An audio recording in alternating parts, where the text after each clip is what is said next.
Shalom bien-aimés, soyez le bienvenu dans cet épisode. Pour nous, c'est vraiment un réel plaisir de partager dans le cadre de notre communauté La Croix Ma Vie. Nous partageons essentiellement autour de la personne de Christ ainsi que de son œuvre. Je voudrais réfléchir avec vous dans cet épisode autour d'une question. Je voudrais que quelqu'un comprenne ce qui se passe lorsque on vient placer la confiance en Christ. La vérité liée au fait de placer sa confiance en Jésus-Christ. Installez-vous confortablement bien et n'oubliez pas de laisser un pouce en l'air, ça me fait vraiment du bien. C'est une manière pour vous de nous soutenir. La réalité de ce qui se passe ou la vérité de ce qui se passe lorsque quelqu'un place sa confiance en Christ, c'est au fait un mouvement. C'est un mouvement qui a lieu dans l'esprit, dans le monde spirituel. Ce mouvement va de la montagne de Sinaï à la montagne de Golgotha. Ces deux montagnes, en plein de leçons, c'est en soi deux grandes dispensations. Alors, voyons de plus près, afin de comprendre, d'apprécier la valeur et l'importance de ces mouvements, voyons de plus près ce que représente la montagne de Sinaï et ce que représente la montagne de Golgotha. Bien aimé, la montagne de Sinaï, c'est là où Moïse a reçu la loi. Il est redescendu de la montagne après une retraite de 40 jours avec des tablettes sur lesquelles il était inscrit le 10 mots venant de Dieu. Pour texte des Écritures, voyez ce que je dis dans Exode 19 et 20, chapitre 19 et chapitre 20. La révélation de la loi a constitué pour le peuple d'alliance, c'est-à-dire le juif, le juif principalement, les enfants d'Israël. Cette révélation de la loi leur a donné un code moral, une manière de se conduire dans la société. Ça a organisé la vie juridique, la vie du culte, la vie en famille, en société et tout cela. La montagne de Sinaï ne représente pas que ce que a profité pour le juif. Ça représente aussi la pensée de Dieu pour les hommes de la terre durant leur pèlerinage sur la terre. Parce que ce sont des lois qui régissent la vie des hommes. Voyons rapidement l'enseignement que l'on tire de la montagne de Sinaï. Premièrement ou principalement, quand on parle de la montagne de Sinaï, c'est la dispensation de la loi. Voyez-vous, la loi, elle vient avec les besoins. La loi vient avec la demande d'une obéissance parfaite et stricte au commandement de Dieu. Ça, c'est la première des choses, le premier enseignement de mont Sinaï. Le deuxième enseignement, c'est qu'au travers de la loi, nous avons eu un aperçu de la sainteté de Dieu. Donc, le mont Sinaï nous enseigne en deuxième lieu la sainteté et la justice de Dieu. Vous voyez? Cependant, le mont Sinaï a une faiblesse. Oui, cette dispensation très efficace, très impressionnante, elle a une faiblesse. C'est quoi la faiblesse de mont Sinaï? La faiblesse de mont Sinaï, c'est que la loi seule ne pouvait pas sauver l'humanité. Certes, la loi a révélé le péché. Cependant, la loi n'a pas donné un moyen véritable pour la rédemption de l'homme. Ce qui se passe au mont Sinaï, c'est quelque chose de ce genre. On vient te dire, tu as la fièvre et cette fièvre risque de t'amener à la mort et puis on se limite là. Oui, j'ai la fièvre, d'accord, mais qu'est-ce que vous me donnez pour que je guérisse de cette fièvre? Absolument rien. Voilà en gros ce que représente le mont Sinaï. Voyons maintenant de l'autre côté ce que représente le mont Golgotha.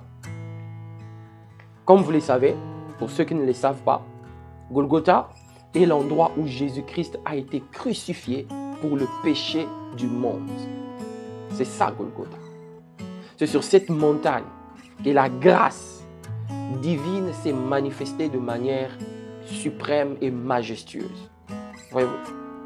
Les références bibliques pour bien toucher directement à cette histoire, j'en ai épluché 3 dans les 3 évangiles. Vous avez par exemple le chapitre 27 de Matthieu, le chapitre 15 de Marc et le chapitre 23 de l'évangile de Luc. Toutes ces références vous renvoient directement à l'histoire de Golgotha. Alors, qu'est-ce que Golgotha nous enseigne? Bien aimé, Golgotha nous enseigne une seule chose, pas 2, pas 3, pas 4, une seule. La grâce de Dieu. Golgotha, c'est la dispensation de la grâce. Jésus-Christ, par sa mort et sa résurrection, il nous a offert la rédemption et le pardon pour nos péchés. Je voulais faire remarquer une chose, parce que nous sommes en train d'analyser la différence en vue de saisir la portée de ces mouvements. La première des choses, ou la chose principale que je vous fais remarquer, c'est que au mont Sinaï, c'est Moïse qui va recevoir des choses, des tables, la loi.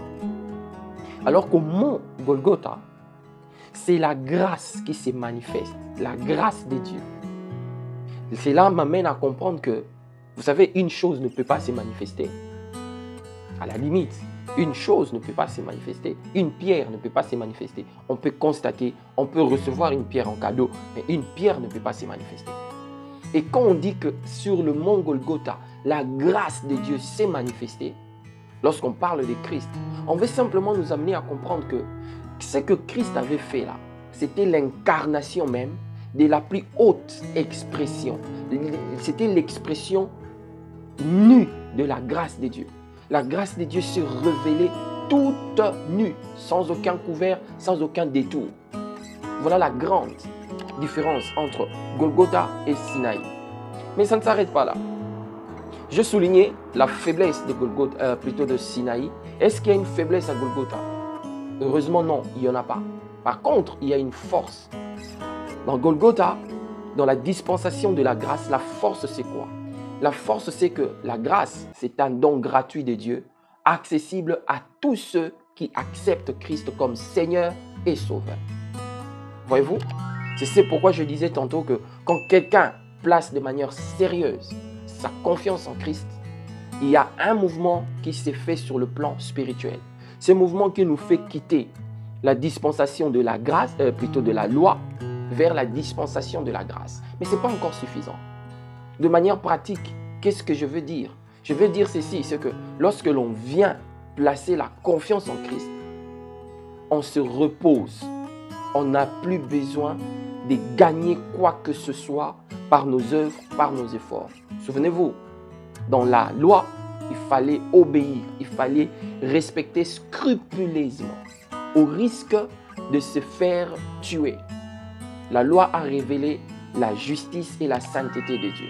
La sainteté de Dieu se lève contre le péché. La justice de Dieu s'élève contre toute impunité. Mais quand vous ouvrez la Bible dans l'évangile de Jean, Jean chapitre 1er, je crois le verset 16, 17 par là, l'apôtre Jean dit, mais la grâce et la vérité sont venues par Jésus-Christ. Voyez-vous, la grâce et la vérité sont venues par Jésus-Christ. En d'autres termes, il était en train de dire, Christ, il a incarné la grâce et la vérité. Et lorsque Christ meurt sur le mont Golgotha, c'est la grâce qui se manifeste de manière suprême. À vous qui avez placé votre confiance au Seigneur, sentez-vous libre, ne vous remettez plus sous la loi. Ne cherchez pas à gagner la confiance de Dieu. Christ l'a déjà fait pour vous.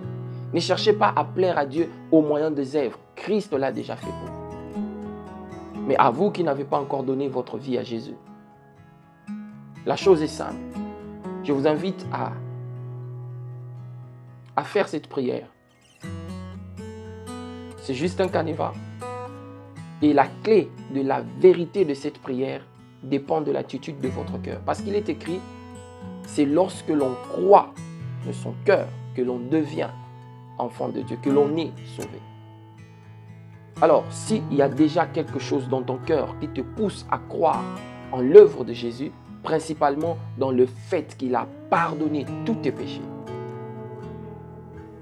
proclame-les en disant simplement, merci Seigneur d'avoir pris ma place à la croix.